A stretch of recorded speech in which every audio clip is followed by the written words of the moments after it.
Coming to you live from Houston, Texas at the Idea Synthesis Workshop at the Lunar and Planetary Institute. My name is Jason Kessler. I am the co-lead for the Partnership and Participatory Engagement session this morning. I am the program executive of the Asteroid Grand Challenge based in headquarters. My partner in crime, Jen Gustetic, is the program exec for prizes and challenges, and we're joined by Joe Gard as moderator, who's based here at the Johnson Space Center. To get things started, it's good to be back. We were here at the end of October and had a little hiatus, and I'm really grateful for everybody that was willing to travel back and join us in person. We have a number of folks that will be doing so virtually as well. And really look forward to a lively discussion. You can see up front now is the agenda that we've got. And the way we've got it organized, there are three sections. We'll start with Mike O'Hara from Aerojet, Bo Naz from Goddard, and Charlie Chafer. They'll all have 10 minutes each, and then we'll open it up to 15 minutes of questions for each of them. Have a 10-minute break. Followed by Chris Lewicki, Scott Sevchik, David Gump, Eric Mumm. Again, open it up to 15 minutes of questions, followed by another break. Then we'll have David Gustin, Margaret Race, Joe Lepore, Tony Freeman, and Jean-Claude Piedboeuf. Again, 15 minutes of questions after their presentations. Again, a break. And then we want to open it up into a lively conversation. The idea here really is to take these ideas and pull apart how we might be able to move forward in the planning for both the mission and the Grand Challenge. I'd like to direct you to the hashtag Asteroid Partners if you're following us online, and join in with questions through that or through the Ustream live chat. To set the stage real quickly, you've probably seen this slide. It's the Venn diagram of the Asteroid Initiative. It's made up of both the Asteroid Redirect mission and the Asteroid Grand Challenge. We were really excited when the RFI got released that we were able to include this section that we're speaking about today, and that's the partnership and participatory engagement. How can we, in both the mission and the Grand Challenge, figure out ways to bring in new, fresh ideas and innovate on some concepts to help us do this better?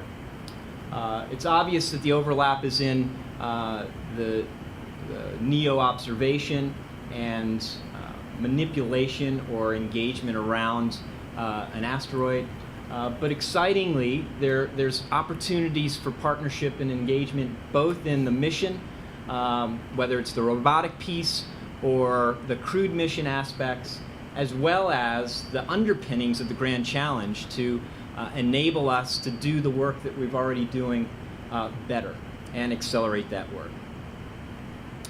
So a couple of desired outcomes to set the stage for this morning. I think it's important that we get a shared understanding of how this partnership effort can really benefit both the mission and the Grand Challenge. Ultimately, again, we're really wanting to have a rich dialogue, and I'm hoping that the structure that we've set for this session today is going to enable that. And if it turns out that we're not having the discussion, I'm certainly open to changing the schedule around a bit so that we can get into the conversation that's really going to lead to the findings that both the mission and the Grand Challenge are looking for. Ultimately, the idea is to be able to feed this into the session tomorrow, the plenary session, and that can then be pulled into the mission planning moving forward. And as Jen and I continue to work on this co-created implementation plan for the Grand Challenge, this really is our first step of engaging. And then ultimately, we want to be able to find what our next steps and actions are going to be. And so we really want to have the discussion to pull out the salient points that we can then move forward with as we continue this process. Another word, Char, I had to do it just to kind of set the tone. I know it's early for some, and those that are around the world, maybe it's really late. But just to set the context of what we were talking about here. I'm not going to read through all this, but these were the questions that we asked in the RFI. And these, for the most part, are what are going to be discussed today. Not every presenter focused on all these bullets, because that was not the requirement, but this is what we sent out in the RFI to kind of trigger the thinking. And so let us, from there, turn it over to our first speaker so that we can get started. It's going to be Michael O'Hara from Aerojet Rocketdyne talking about the initiative Unique Opportunities.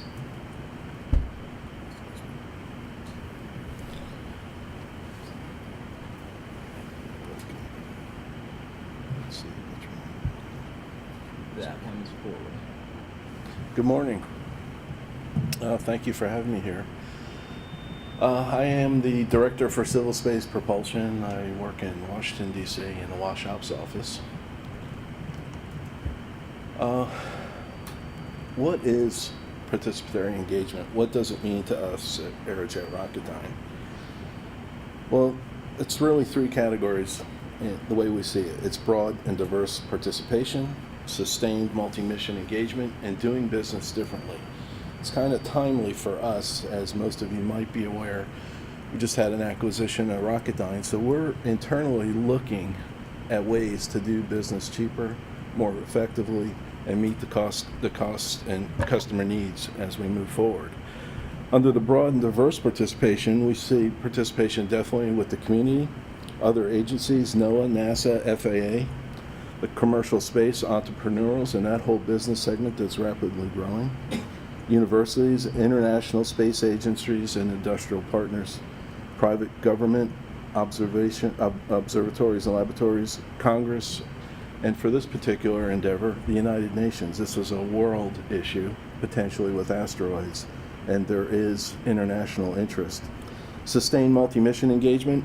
A single mission does not result in real engagement opportunities. We cannot afford one-off programs anymore. Multiple missions on timescales consistent with the needs of the community. So we need to be able to do things and touch the community and bring them in and engage them. And of course, we have to be cost effective. Broad market applications beyond intended primary objectives. So like I said, we can't do one-offs. Whatever we do, we have to have a broader scope in mind. Get the most bang for the buck to keep these things going. Repeated broad community and public engagement through workshops, industrial conferences, industry association, X-Prize competition. It's a lot like a shape and capture if you're a BD person. A lot of the same theories, the same objectives need to apply to what we're doing here. And of course, doing business differently. Offer incentives to participate in appropriate for each community prize, IP ownership, property ownership, etc. Minimize and reduce the barriers to participation and schedule costs. You know, we need to get things going a lot quicker. It costs industry a lot of money to respond to things, and a lot of time and energy.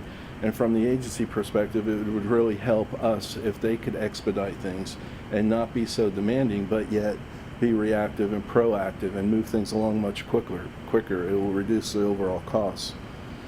We need to emphasize applicability of technology development paths to multiple exploration goals and non-users. So, spin-offs. I'm a former Langley guy and was involved in a lot of spin-offs in my work there. So the more bang for the buck that we can do with these programs, the more we're going to bring in people. And we need to leverage industry's investments of existing available high TRL capability to expedite the program. So if there's something in the hopper that has a reasonably high TRL, let's not go back to the drawing board. Let's use what we have. Let's take minimum resources to get it to the TRL level that we need to move things forward. But most importantly, participatory engagement requires affordable, sustained, and multi-mission opportunities for participation in diverse communities. How does Aerojet Rocketdyne approach participatory engagement? Well, we look at how we can do things differently. Affordability of contained missions with multiple player involvement. The more people we can bring in, the more congressional, advocacy we can get. The more people we touch, the more people that are on the payroll. It's a different environment, guys. We can't have one big program and minimal participation. We're going to have to share everything, and that's one thing at Aerojet Rocketdyne we're looking at doing, is expanding and bringing in as much expertise and people and things we can do to help our programs be sustained. What are we doing to help others do things? Broad scope of applicability. So, whatever we do, it needs to be applicable to multiple things. It's all about bang for the buck. And if we can keep that in mind, I think we're going to have a good chance at things. And we need to focus on the industrial return. So, I have board of directors. We have stockholders. As much as I love my job, we all don't do it for free. So we have to be able to sell what we do inside as much as outside. We need to focus engagement on technology, science, and policy. We definitely need to have a STEM component, academia component, the entrepreneurial space folks, the venture capitalists, media outreach campaigns. We need to do things differently than we have been doing. And things we're doing will ultimately support going to Mars. So, the objective is to get to Mars, and we can't do it right out of the box. So we got to take step by step. So whatever we do has to build to an objective, and that objective for us, the way we see it, is ultimately getting to Mars. So what do we do once there is a program? Well, we need to promote the affordability. Okay, so right now this is the least expensive path to exploration beyond low Earth orbit. There's no lander required. It tests several key technologies in a realistic environment that have applicability to a Mars mission. How do we use asteroids once it's in place? Well, broad exploitation is the key to reduce cost. We need to engage non-traditional entities, entrepreneurs, Google Prize for asteroids resource utilization, engage universities, CubeSat missions to asteroids, student suggestions and experiments, and engage the scientific community. It's going to be imperative that the science and human space guys work together for whatever we do and leverage each other for the most outcome. And of course, we need to keep this sold. Like any program you win, we need to work to keep it sold in this environment. And this program asserts NASA as a leader in space exploration, which we all want. Defined mission will encourage infusion of young talent, which we all need in this industry, and encourage interest in science and engineering. The technologies developed can be used for cargo transportation for human missions to Mars, and it's SLS and Orion logistics support. It gives the program something to do in the near term and keeps things moving, and enables a mission cadence that will maintain public engagement with its visibility. Approach is critical to the vision. So for us, because we're a propulsion company, we've been working with the architecture specifically. Oh, sorry. Okay, sorry about that. So we have in-space transportation, efficient movement of assets and supplies, and multiple customer applicability. Aerojet Rocketdyne's sustainability and space transportation approach for exploration. As you can see, it's cross-cutting. What we want to do, and our piece to this, can apply to DoD orbit raising, robotic missions, SLS Orion, planetary defense, satellite servicing, repositioning of assets, and situational awareness. You can contact myself, Mike O'Hara, or Joe Cassidy. We'll be happy to answer any questions. Thank you. Thank you.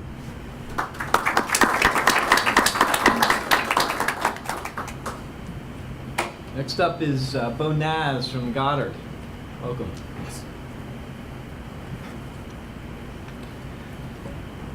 Okay, well, I'm going to tell you a little bit about some work that we've been doing at NASA Goddard for the last few years on satellite servicing partnerships. I'm not going to talk a lot about the satellite servicing activity because that's not why we're here, but maybe try and make some parallels to what's going on here and what we've been trying to do with servicing, and tell you about the partnership approach that we've been working towards. and then talk a little bit about, just my perspective on some of the partnership opportunities that might be available for this mission. So as I said, I'm from the Satellite Servicing Capabilities Office. We've been working since 2011 on a public-private partnership to do satellite servicing in geosynchronous orbit. Okay, so there's some parallels here, there's some complete differences here. We've talked a lot about how we need to do COTS-like things and bring private industry in to make NASA missions cheaper and more sustainable. Satellite servicing is kind of a similar concept. We know there's a strong commercial market existing for satellite servicing. We know there's some technology development that still needs to happen. Our goal is to work with private industry to develop the final stages of that technology and go fly missions that are beneficial to both the government and the commercial partner. So the public-private partnership that we've put together is one where there's a lot of skin in the game from both sides. There's not a lot of government intervention in what happens on the private sector side, and there's a guarantee that the private sector has rights to their intellectual property that they've developed in this partnership. So I think those are important things. This is definitely a mission-based partnership, and unlike the asteroid industry, mining industry, it's a very mature customer base. There's a direct return on investment in the immediate future. So maybe there's not direct parallel. We'll have to talk more about that. So the approach is a cooperative research and development agreement, or CRADA, combined with a standard FAR running in parallel. And the way that works for us is we work with the partner to develop the technologies necessary to complete the mission. We do that mostly through the CRADA. We have a separate FAR that enables us to do some bartering and some exchange of money, but not a whole lot. Most of the work is done under the cooperative research agreement, and it's kind of much more like a 50-50 split of the cost of going into this. So what that does for the government is it enables us to fly missions cheaper on the government side, but it also forces industry, or enables industry, depending on how you look at it, to go off and open new markets. Okay, so I'm not going to talk a lot about CRADA. If you, I encourage you to go look at it. It's an alternative to Space Act that we found more suitable for the servicing type of activity. So, what are some areas where the government and industry can partner? Clearly, there's a lot of work in solar arrays and electric propulsion, and so here's the question. Does the government need to pay for the entire development? Does the government need to pay for the entire build cycle and test cycle? Is there some commercial interest entity who has something to gain financially by having a space flight proven system and selling it to maybe commercial industry or maybe the government? Is there investment that a partner could make that could help the government make this mission more affordable? Is there asteroid boulder capture mechanisms? Capture mechanisms? I don't know that there is. Are there mining tools? I don't know that there are. But certainly these are the kind of things that a partner could invest in, partner with the government and fly, and potentially at very low cost to the government, and while guaranteeing intellectual property rights for that partner through the CRADA. So the other idea, this one I think is the most obvious one, for the asteroid mining community and for the planetary defense community. We want to partner. We need to partner on how we're collecting data, or at least we could. I'd like to see us partner on how we're collecting data, and one option is a data buy. There's another option, which would be if NASA does decide that we need to fly new space telescopes, that instead of seeing NASA and private industry as competing to build a scout type mission, we could actually work together, pool resources, do more for less, those kinds of things. So those are the kind of things that I think we could do using this approach.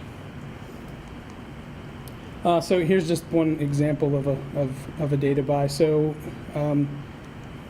if we want to go find asteroids that are coming to Earth and are low delta V return, the place we need to look is not as they're flying by Earth and not going to come back for another 100 years. It'd be nice if we could go look where they are now, which is slowly looping in. These would be the few asteroids, or the very many asteroids actually, that are in very Earth-like orbits with long synoptic periods and therefore low delta V to return to Earth. These are great candidates for ARM. They're awesome candidates for asteroid mining and that kind of activity.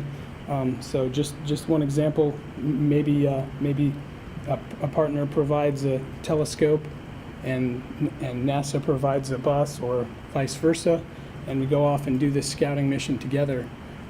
Just something to think about. This is kind of the kind of partnership arrangement that you could do with this approach.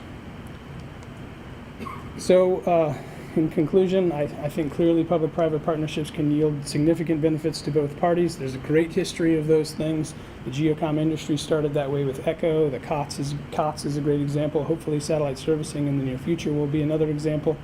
Don't forget, when you're looking at partnership opportunities, it's not just space acts, it's not just FAR-based contracts and grants and the traditional things, but CRADA is an option too. And so if anyone wants to talk to us about this approach, come see me after. I'll give you my contact information. I'll put you in touch with the right people. Great. That's all. Thank you both.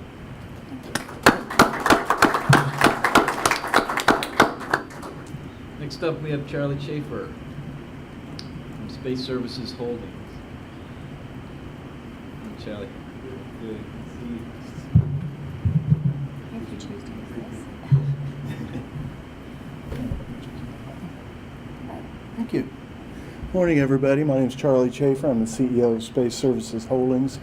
I was delighted to see the topic of today's discussion because I believe we do have a mission that's ongoing that is a public-private partnership and is widely focused on participation. So I'd like to talk to you a little bit about it. I think it might be a model. So everybody knows about solar sails. This is really a dream come true for me and for everybody back to Galileo that NASA decided to release as part of its technology demonstration mission program, the Sunjammer mission. Solar sails this won't be the first sail mission ever flown. The Japanese Icaros spacecraft is still flying. This will be the largest mission ever flown, 1,300 meters squared. It's designed to answer all questions about sails as flight hardware that's worthy of your consideration for future missions. So Sunjammer has, as I mentioned, it's a NASA-funded solar sail mission. It's focused on technology demonstration, and within the procurement, the RFP and the award, there were infusion requirements. We'll talk mostly about those. 2014, maybe early 2015 launch were co-manifested on the Discover launch, and we will fly the sail to L1, where we'll calibrate some space weather sensors that have been provided by the UK Space Agency, and then move on out to a sub-L1 position about twice as far from Earth to demonstrate the value of sails, one value of which is doubling the warning time for solar storms. We also have a global participation component, which we head up. So the team is, of course, NASA providing the funding and the technical oversight. The contractors, Lagarde in Tustin, California. They've built and flown 150 inflatable and deployable missions in space, so they're not newcomers. Micro Aerospace Solutions of Melbourne, my company, and then, of course, NOAA as one of the infusion partners. So the opportunity here is that we are one of the first ever commercial rights holders to a NASA mission. How did we get it? We asked for it. In the RFP, the infusion requirement envisioned participation by commercial partners. We provided an offer that includes direct cash payments to the mission to fly some of our payload and an extensive EPO outreach effort centered around the website And in exchange for that, we now have the rights to monetize web traffic and to provide sponsorship opportunities throughout the mission. A little bit about us. We go back about 30 years plus. A gentleman named Deke Slayton, who lived not far from here and worked even closer to here, was our president then. In '82, we conducted the first privately funded launch into outer space. Since that time, we've been busy. Many of you may have heard of Celestis, the world's first public participatory space mission. We've flown a dozen flights, have 2 more scheduled, and we've put more than 1,000 people symbolically into space, which I like to say is more than any government has done. Solar sails, the accomplishments to date include the deployment of the sail, quarter size of the sail on the ground, and for those of you that know sailcraft, you'll know that it's harder to do it in 1G than it is in 0G. We have worked with NOAA over the course of 5 competitively awarded contracts to help them define a sail-based approach to a data buy for commercial space weather. And back in the early days when we were first working on solar sails, we entered into a Space Act agreement with NASA Langley at their request to share some ideas about deployable booms. So here's the core of what I'd like to speak about today. It's our business model, and it does include sort of 3 components. The first is that and this is why I think it's applicable not just to sails, but to any technology. Asteroid retrieval has all of these components. So the first thing you have to have is a real and a compelling space mission. We have a motto at our company, no cartoons, only flight. The mission can be compelling on the basis of where it's going, who's on board, or what it's doing. Any of those components can make a compelling space mission, but remember, it has to be real. The second component is make the world aware of what you're doing. You do that through earned media. Of course, our most recent Celestis flight, where we launched Scotty and Gordo Cooper and 300 other folks, attracted more than 1 billion media impressions, and our website and our webcast was an equal number of unique impressions. So getting earned media is easy for compelling space missions if you know how to do it. It's more difficult if it's a boring space mission, I'll give you that, but it is a key component of global awareness. The second is through advertising. We are a Groupon Evergreen partner. We do pay-per-click on Google. We have a broad scope of methods by which we let the world know that we're involved in a compelling space mission. The final component of the business model, which again I think is relevant for missions going forward, is pretty simple. Take money wherever it exists.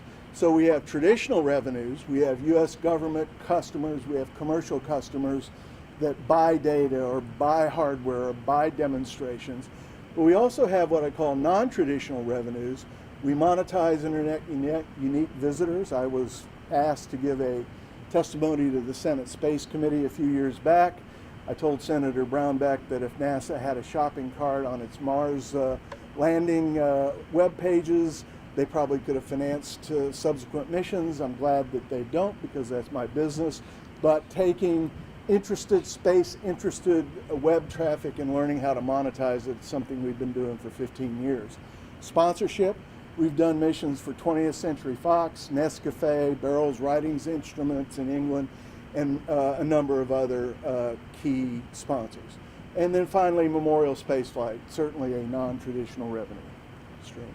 So in the form of solar sail commercial infusion, the first application I've already mentioned. This is the outcome of a study we did for NOAA that shows how a data purchase approach to sail-delivered space weather information is A, lower cost, B, more comprehensive, and C, provides at least double the warning time. And if you're a nuclear power plant trying to shut down during a solar storm because you're worried about the grid overheating, that extra 45 minutes matters. If you're piloting an airplane over the poles and you need to come down to a lower altitude or even land, having that extra time matters. If you're in this space station and you need to get to the Russian side of it because it's more heavily shielded, that extra time matters. So I'll skip communications. I'll talk about entertainment missions. Certainly anybody that's ever seen an America's Cup race understands the concept of logos on the sail. We've already tested the paint. We know how to do it. We know how to cover X% of sails and not reduce the propulsive reflectivity. It's just a matter of time once sails get going that you'll see the race around the moon. That actually is what Sunjammer is named for. Back in June, we announced that Sir Arthur Clarke's DNA will be part of our cosmic archive on the Sunjammer mission. And Clarke wrote Sunjammer as a story about a race around the moon. So, space weather, let's say one thing about space weather. This is a chart provided by the new director of NOAA, Dr. Catherine Sullivan, Assistant Secretary of Commerce, last year. Everybody in commercial space is seeking the hockey stick. Many people are promising the hockey stick in terms of just get started and you'll see dramatic growth in the use. Here's the hockey stick. The consumer growth in the Space Weather Prediction Center's subscription service as we become a more wired planet and dependent upon space weather information creates an obvious market. Game changer, I've described that. And so what are we doing with Sunjammer? We call it explore, educate, and entertain. The exploration component is the proof of the technology. We're going to take it, fly it into deep space. Educate, we have kids, school students from Tustin, California to Zambia participating in the mission. And remember, we're 14 to 18 months out from the flight. You only heard about Curiosity, you all heard about Curiosity well in advance. The world learned about Curiosity 7 days in advance. So we're in the process of building that crescendo. I guarantee you when there are 6 HD cameras and 1 GoPro flyaway camera taking images of that fully deployed sail out in deepest space, there isn't a sports bar on the planet that's not going to have that on CNN, and people are going to see that. Finally, and that slips over into the entertainment component. We have the music of Sunjammer, we have launch events, we have any number of things planned, and we're beginning to implement them. Celestis, we're flying payload. So I'll finish up here with what my thoughts about what is relevant for today's topic. The first is that innovative partnerships can succeed. There's some hiccups along the way. I thought for certain when we were announced the winner that I was going to have a huge, I'll say it, battle at NASA dragging a Space Act agreement out of them to allow me to do the things I'd won in the procurement. Not a bit. COTS and new ways of doing things took hold. We have an agreement. We have the rights. Those rights include don't mess with our mission, which we understand all of our activities occur post the accomplishment of the NASA mission. But there was a lot of give and take in terms of what is the proper format to do that, but we can succeed. The science and technical goals of the mission came first. The infusion between NOAA and us accomplished also, and we figured out a bunch of new missions and things that we can use solar sails for. I mentioned space weather. Obviously, anybody that's been to an asteroid conference knows that sails have a role there. But again, I will say that it is not, the model is not unique to solar sails. Asteroid sail missions already in planning, public engagement, technologies and methods evolving as almost as fast as the mission technologies. We're trying to keep up with developing apps, with developing new forms of interaction for our public. The more folks, the more eyeballs we show on this mission, the more dollars flow to us, and the more dollars that flow to the mission. So, that's me. I'm here in Houston, and happy to be a part of today's program. Thanks. Thank you, Charlie. Fantastic. All right. So we've got now 15 minutes of questions. I want to throw it out first. Do we have anything that's come online, Joe?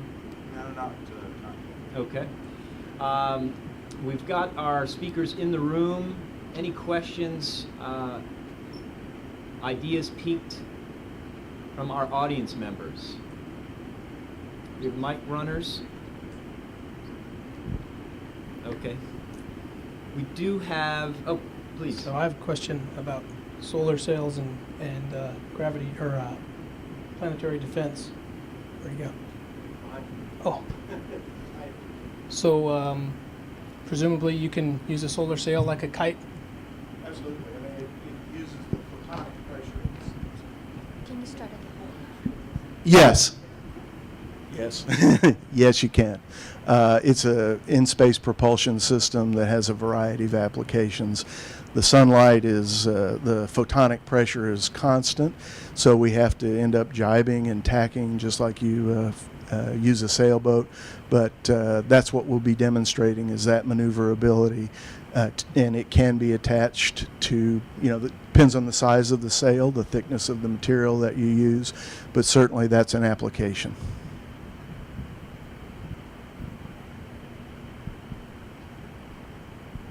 Actually, I have a question on that, the solar sail too. I'm not sure when the launch is of the Sunjammer, but have you already started with your public outreach? Have you gotten a following already? Have you started to see people hitting the site and things like that?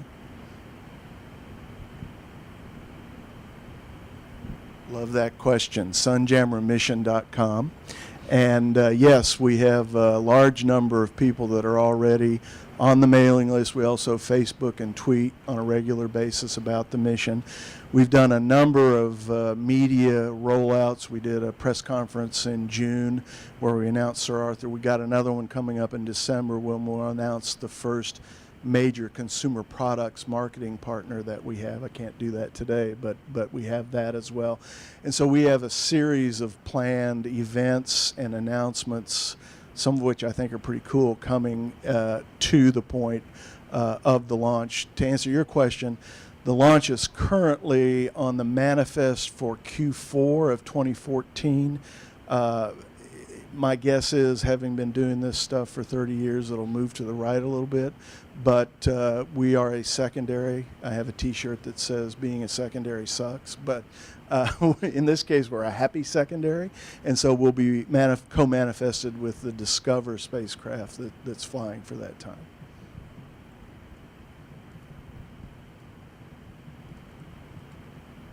You had a photograph of a band, and you mentioned the music of Sunjammer. What would you explain more?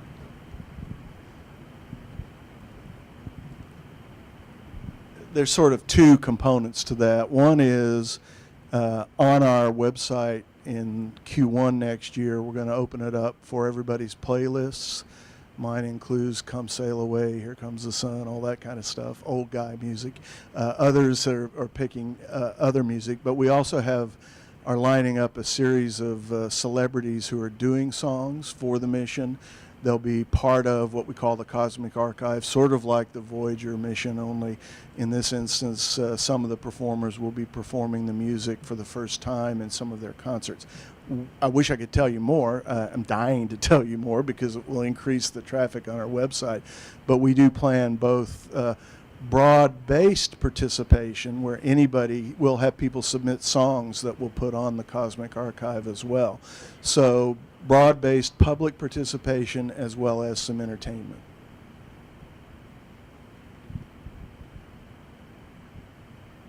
I guess this question is for Jason or Jen. We heard some different kinds of partnership ideas, different ways of engaging with NASA. From the program perspective, what are you guys more amenable to for just grand challenge type activities or ones that cross the other side into the mission? How do you guys see structuring that? So I represent the Grand Challenge, and so I'm listening with my ears for that, number one. But number two, as the lead for this session, I'm listening for all the ideas that can then be put into the findings for the mission as well. So while I do wear the Grand Challenge hat, and Jen helps me with that hat, this is about the Asteroid initiative right now, and so it's pulling out all the best ideas that can be laid on the table and factored into planning for both.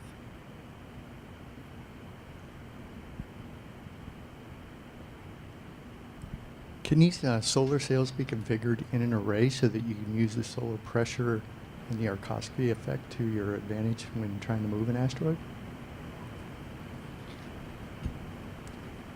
I went to the Foreign Service School at Georgetown. I'd have to ask the engineers that question. Sorry. I'll jump in. We've got a question from Mike Helton at HADAYANO on Twitter. His question is, has there been or is there a consideration to involve a group of philanthropists to partner with NASA to supply funds? And I'll throw that out there to our speakers.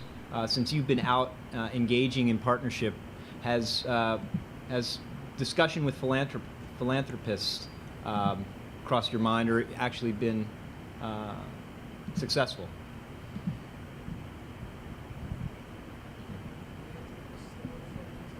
Yes. Yeah. From our perspective, we generally approach them as investors, not philanthropists.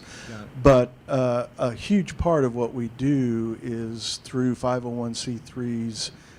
We're partnered with the Conrad Foundation. We're working with other C3s around the world. And so it would be easy to try to vector interested people who are looking for that tax deductibility and into the education programs. I should also mention, if I may, that we've been working very closely with our partners at the Marshall Space Flight Center and EPO. They've been unbelievably supportive. They've asked us to do some events that they didn't have the budget for. We had the budget to do it, so that in that way we're also trying to benefit the mission, making education and public outreach opportunities happen. Both. I haven't personally talked with such people, but I know that there are conversations like that going on. NASA has great potential to do philanthropic things. One example would be, helping solve world hunger, for example, by using space assets to measure soil nitrogen composition and things like that. And I have certainly heard of philanthropic organizations meeting with NASA, discussing with NASA ways that we could partner to do things that those kind of organizations would be interested in. Mm-hmm.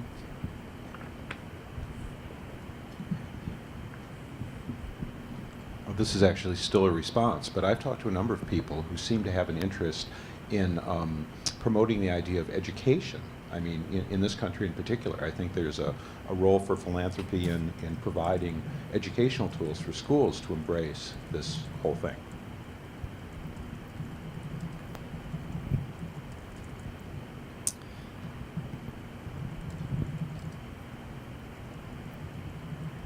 Yeah, so one from online.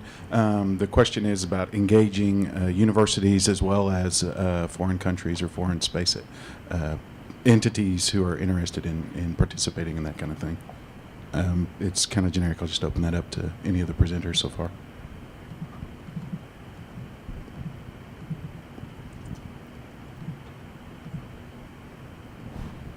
I alluded to the fact that we have two space weather instruments, magnetometers that's no bigger than this. It's an amazing machine, and a solar wind analyzer, both provided by University College and I believe it's King's College in London through the UK Space Agency. So Sunjammer is also involving foreign, non-US space agencies and universities.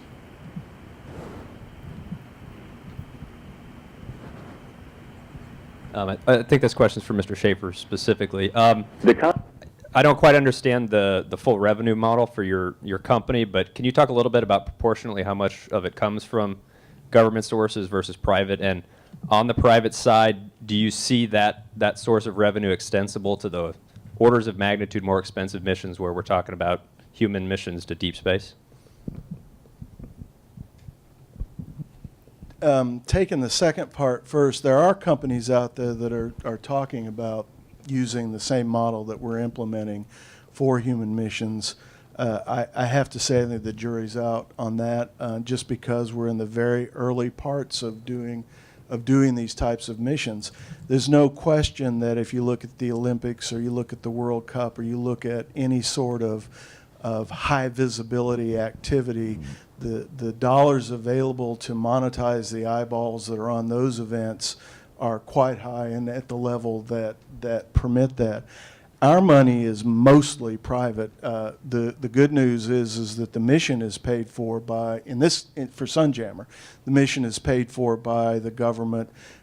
We are flowing additional dollars and activities into it, but we're not getting any government dollars out of Sunjammer. It's all risk capital involved at this point.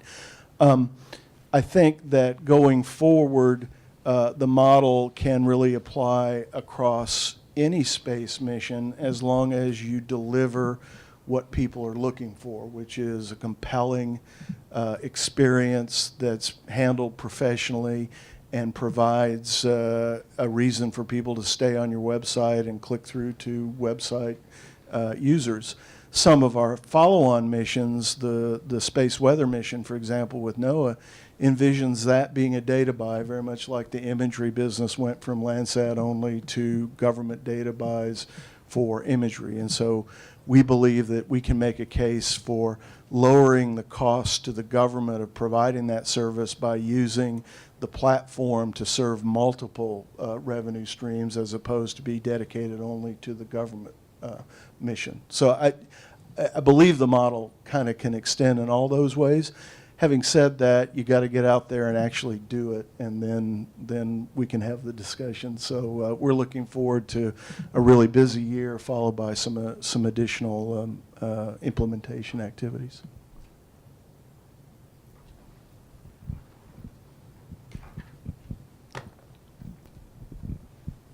Hi, this question's for Bo. So when in your talk you talked about convincing commercial partners to come on and invest in what you're doing. So traditionally NASA's the funder for activities and providing these spacecraft. So what have you found that you have to do differently or think differently as NASA to convince let's say the larger holders of the technology to invest their own money to be able to see a business case and move forward with projects like you're doing in space?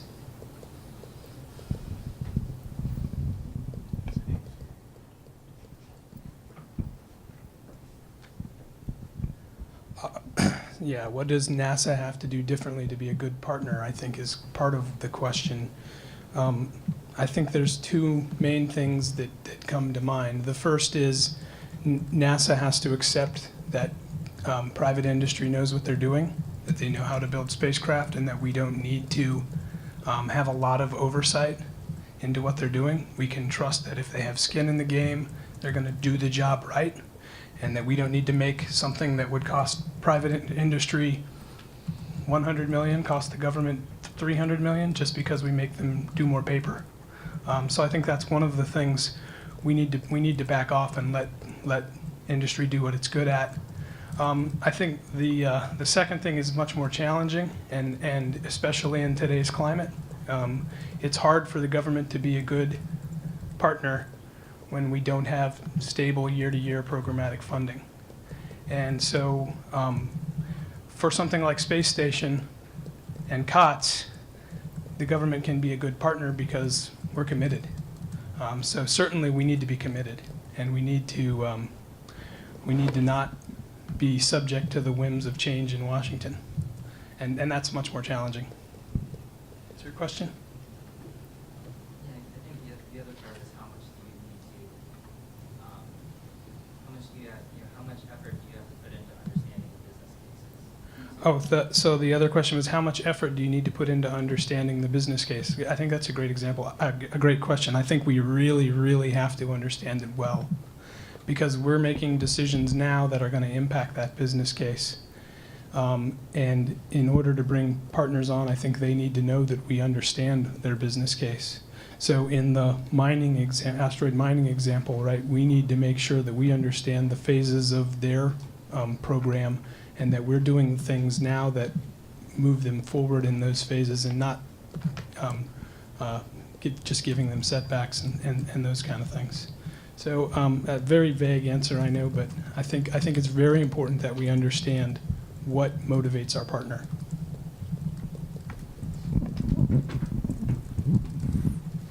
Yeah, I have another one for Charles. The question is school participation. What levels? Is it high school, community college, universities?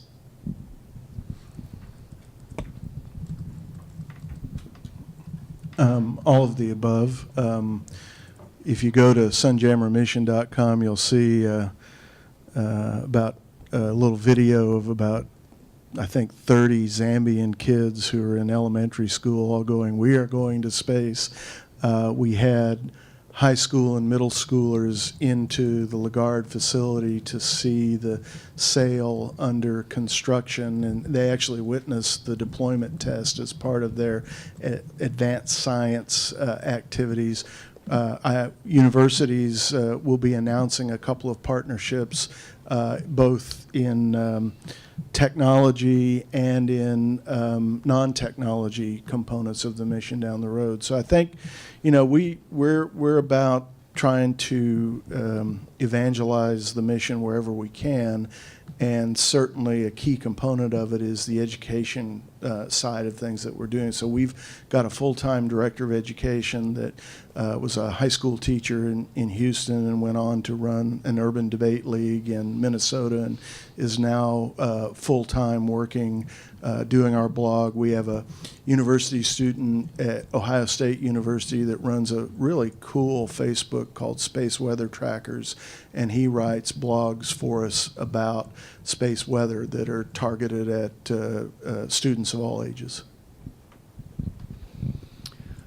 Okay, folks, that will conclude our questions for now. We'll have a 10-minute break. I just want to remind everybody that we're going to have discussion period at the end of all the speakers. So if you have thoughts, other things get triggered during the break, that there's going to be an opportunity to continue this conversation. So thanks to our presenters.